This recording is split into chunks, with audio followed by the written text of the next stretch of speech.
গত কয়েকদিন আগে ফেসবুকে একটা ভিডিও দেখলাম যে এই ইলেকট্রিক চুলাটার মধ্যেই একজন আপু পাতিল বসাইছে। তো পাতিলটা খুব মানে ঘট ঘট ঘট ঘট করে শব্দ হচ্ছে আর প্রচণ্ড নড়ছে।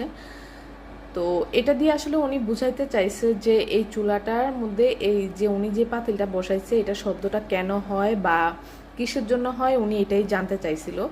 তো আমিও এরকম চুলাই ইউজ করতেছি। আমি আজ পর্যন্ত মানে এই 3 মাস ইউজ করতেছি। এখন পর্যন্ত আলহামদুলিল্লাহ ওই রকম কোনো সমস্যা আমি ফেস করিনি।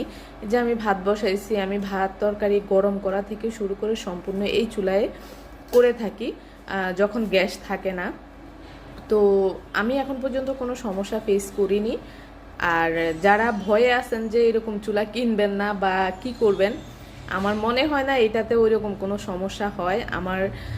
আমি যখন এর আগে একটা ভিডিও দিছিলাম, তারাও আমাকে মানে বলছিল যে আপু এটা দিয়ে যে আপনি রান্না করেন কেমন সুযোগ সুবিধা। আমি এখন পর্যন্ত মোটামুটি ভালোই পাইছি। বিলের কথা হিসাব করলে হয়তো বা 300 350 মানে 400-র ভিতরে আপনি যদি রেগুলার রান্না করেন এর মধ্যেই আসে।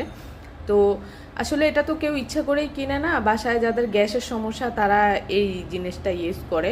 আর আমার বাসায় যেহেতু বাচ্চা আছে, আমার খুব সাবধানে এটা ইউজ করতে হয়। যাদের বাসায় বাচ্চা আছে তারা চিন্তা ভাবনা করে ইউজ করবেন, কারণ এটা কিন্তু গরম হলে মানে ঠান্ডা হওয়ার জন্য একটু সময় লাগে। তো সেই ক্ষেত্রে খেয়াল করতে হবে, অনেক খেয়াল করে ইউজ করতে হবে।